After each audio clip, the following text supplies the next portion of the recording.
Hello मेरे प्यारे student. तो कैसे हो आप सब? आशा करता हूँ कि आप सब बढ़िया होंगे। तो हमने कल पढ़ा था सामान्य प्रबंधन स्टार्ट किया, जिसमें से सबसे पहले हमने देख लिया था कि प्रबंधन होता क्या है, उसके बारे में जाना। ठीक है, इसके बाद हम विभिन्न विद्वानों ने जो प्रबंधन की परिभाषा दी है उसके बारे में हम जानने का प्रयास किया। इसके बाद हमने प्रबंधन के स्तर देखे तथा कुछ क्वेश्चन को भी सॉल्व किया। आज हम उसके आगे बढ़ते हैं। यह प्रबंधन की दूसरी क्लास है। ठीक है, जिनमें से आज हम पढ़ेंगे प्रबंधन के जो प्रबंधन है उसकी क्या विशेषताएं होती हैं। तो चलिए स्टार्ट करते हैं आज की क्लास। तो किसकी बात करते हैं? आज हम प्रबंधन की विशेषता के बारे में जानते हैं। देखिए, ये ऐसा सब्जेक्ट है, इसको आप रट नहीं सकते, इसको आपको समझना पड़ेगा। उसी के अनुसार ही आप आंसर को बना पाएंगे। ठीक है, ये जीके नहीं है कि आप डायरेक्ट रट लेंगे। ठीक, यदि समझ में आ गया ना तो आपसे क्वेश्चन आसानी से बन जाएंगे। इसमें थ्योरेटिकल पोर्शन थोड़ा ज़्यादा है, फैक्चुअल कम है। तो आप इसको अच्छे से समझते चलिए। ठीक है, तो स्टार्ट करते हैं। तो हम देखते हैं कि प्रबंधन की विशेषताएं क्या? प्रबंधन की विशेषताएं। ठीक है, तो जो प्रबंधन होता है वो कैसा है? प्रबंधन जो है वो है सार्वभौमिक। कैसा? सार्वभौमिक मतलब यूनिवर्सल। जो प्रबंधन वो कैसा है? प्रबंधन है सर्वमान्य या सार्वभौमिक। ठीक है, तो कैसा है प्रबंधन की विशेषता? पहली विशेषता क्या है कि जो प्रबंधन है कैसा है? सर्वमान्य है और सार्वभौमिक। मतलब ये है कैसा है? यूनिवर्सल। ठीक है, इसके बाद हम दूसरा देखते हैं, प्रबंधन उद्देश्यपूर्ण है। कैसा है? उद्देश्यपूर्ण है।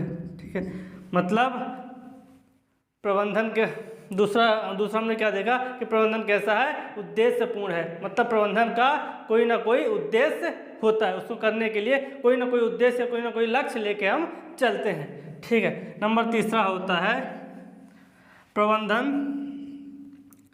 जो प्रबंध है यह कैसी सतत प्रक्रिया है। यह कैसी है? सतत प्रक्रिया है। ये सतत प्रक्रिया है। ये नहीं है कि मतलब कुछ दिन तक, ये ऐसा नहीं है कि कुछ दिन तक किया फिर बंद कर दिया। ये निरंतर चलने वाली प्रक्रिया है। कैसा है? ये जो है निरंतर चलने वाली प्रक्रिया है। इसके बाद चौथा देखते हैं, प्रबंध एक दूसरे को परस्पर जोड़ने वाले। कैसी? जो प्रबंध है एक दूसरे को परस्पर जोड़ने वाली क्या है? प्रक्रिया है। ठीक है, प्रबंध है एक दूसरे को परस्पर जोड़ने वाली प्रक्रिया है। ठीक है, अब अगला देखते हैं हम। जो प्रबंध है ये कैसा है? प्रबंध है यह क्या? अमूर्त है। अमूर्त मतलब ये दिखती नहीं है। ठीक है, प्रबंध कैसा है? प्रबंधन अमूर्त है। इसके बाद छठवां देखते हैं कि जो प्रबंध है कैसा है? प्रबंध बहुआयामी है। कैसा? बहुआयामी है। प्रबंधन के बहुत आयाम हैं। हम अभी आगे प्रबंधन के आयामों को भी देखेंगे। कैसा है? प्रबंधन जो है कैसा है? बहुआयामी है। ठीक है, इसके बाद सातवां है, प्रबंध एक सामाजिक क्रिया है। क्या है? प्रबंध एक सामाजिक क्रिया है। ठीक है, प्रबंध एक क्या है? प्रबंध एक सामाजिक क्रिया है। पॉइंट और आता है प्रबंध का कि जो प्रबंध है यह परिस्थिति पर आधारित होता है। मतलब जैसी परिस्थिति होती है उसी हिसाब से प्रबंधन क्या हो? परिवर्तन होता रहता है। तो हमने क्या देखा? जो प्रबंधन है वो सर्वमान्य है और सर्वमान्य तथा क्या है? सार्वभौमिक है। ठीक है, पर दूसरा देखा हमने प्रबंधन कैसा है? प्रबंधन उद्देश्यपूर्ण होता है। कैसा होता है? उद्देश्यपूर्ण। जो है प्रबंध प्रबंध जो है सतत चलने वाली प्रक्रिया है, ठीक है। इसके बाद प्रबंध एक दूसरे को परस्पर जोड़ने वाली प्रक्रिया है। इसके बाद हमने अगला देखा कि प्रबंध जो है अमूर्त है, ये मूर्त नहीं है। कैसी है? अमूर्त है। इसके बाद प्रबंध कैसा है? बहुआयामी है। जो सामाजिक, धार्मिक, राजनीतिक हर जगह आपको क्या मिल जाएगा? प्रबंधन मिल जाएगा। प्रबंधन एक क्या है? सामाजिक क्रिया है। इसके बाद हमने देखा प्रबंध परिस्थिति पर आधारित होता है, मतलब जैसी भी परिस्थिति रहती है उस हिसाब से प्रबंधन का क्या हो सकता है? परिवर्तन हो सकता है, ठीक है। तो हमने देख लिया प्रबंधन के क्या क्या विशेषताएं होती। अब हम देख लेते हैं प्रबंधन के कार्यों को। तो चलिए अब हम देख लेते हैं प्रबंध के आयाम या कार्यों को, ठीक है। तो सबसे पहला है प्रबंध के आयाम में सबसे पहला कौन सा है? नियोजन। कौन सा है? नियोजन या प्लानिंग। हम क्या करते हैं जब कोई भी नया कार्य स्टार्ट करते हैं, सबसे पहले क्या करते हैं? प्लानिंग। क्या करते हैं? सबसे पहले प्लानिंग करते हैं। जैसे हमको पटवारी बनना है, सबसे पहले हम प्लान करेंगे ना कि तैयारी कैसे स्टार्ट करें, कितना पढ़ें, कहाँ से पढ़ें। तो सबसे पहले प्रबंधन में सबसे पहले क्या होता है? प्लानिंग करना, ठीक है। क्या? नियोजन। कोई भी कार्य स्टार्ट करने से पहले सबसे पहले हम क्या करते हैं? प्लानिंग, ठीक है। उसके बाद किसी जो पड़ती है? संगठन, ऑर्गेनाइजेशन, ठीक है। इसकी प्लानिंग के बाद कोई सा संगठन होगा जो उसको क्या करेगा? मैनेज करेगा, ठीक है। उसका इसलिए प्रबंधन में किसकी बात करते हैं? संगठन की। संगठन के बाद आता है जो संगठन में लोग काम करते हैं। हमने कल पढ़ा था संगठन में 3 स्तर पढ़े थे प्रबंधन के, ठीक। उच्च स्तर, मध्य स्तर और निम्न स्तर। तीनों के बीच आपस में क्या होना चाहिए? कोऑर्डिनेशन होना चाहिए, ठीक है। कैसा क्या होना चाहिए? कोऑर्डिनेशन। यदि कोऑर्डिनेशन नहीं होगा कोई भी उद्देश्य सफलतापूर्वक प्राप्त नहीं किया जा सकता। इसीलिए क्या जरूरी है? समन्वय। देखो अपन कोई भी कार्य स्टार्ट कर रहे हैं, सबसे पहले प्लानिंग करना पड़ेगा, फिर उसका क्या बनाना पड़ेगा? संगठन, ठीक है। संगठन में होने के बाद क्या होगा कि समन्वय 3 स्तर होंगे, जैसे उच्च, मध्य और निम्न। तीनों के आपस में बीच में क्या होगा? कोऑर्डिनेशन।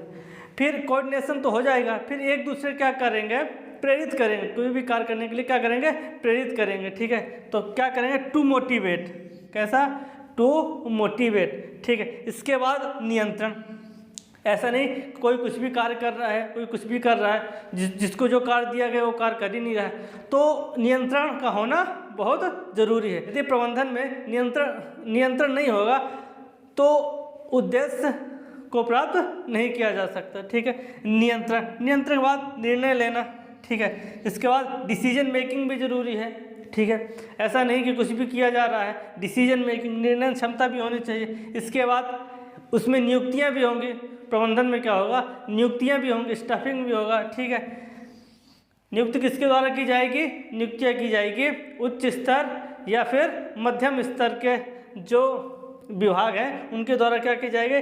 नियुक्ति की जाएगी, ठीक है। इसके बाद जो उच्च स्तर के अधिकारी, CEO या संचालक हैं, वो क्या करेंगे? निर्देशन भी करेंगे। जैसे मान लीजिए कोई फिल्म बनती है, तो जो सबसे मेन होता है, ऊपर जो डायरेक्टर होता है, वो क्या करता है? अपने नीचे वाले कर्मचारियों को क्या करता है? निर्देशित करता है। क्या करता है? निर्देशित, मतलब क्या करता है? डायरेक्शन देता, ठीक है। इसके बाद नवप्रवर्तन, इनोवेशन। कुछ ऐसा नहीं है कि जो चले आ रहा बस चलने देंगे। क्या है कि समय समय पर कुछ नई चीज़ें भी उसमें ऐड करते रहेंगे। क्या बोलते हैं? इनोवेशन, ठीक है। तो हमने क्या समझा? प्रबंधन के आयाम को हमने देखा, जिनमें से देखा नियोजन, संगठन, समन्वय, प्रेरणा, नियंत्रण, निर्णय लेना, नियुक्ति, निर्देशन तथा नवप्रवर्तन। मतलब प्रबंधन के बहुत सारे आयाम हैं, उन्हीं से मिलके प्रबंधन अपने उद्देश्यपूर्ण लक्ष्यों को प्राप्त कर सकता है। अब चलिए थोड़ा आगे देख लेते हैं। अब इसके बाद हम देखते हैं हेनरी फ्योल ने, किसने? Henry Fayol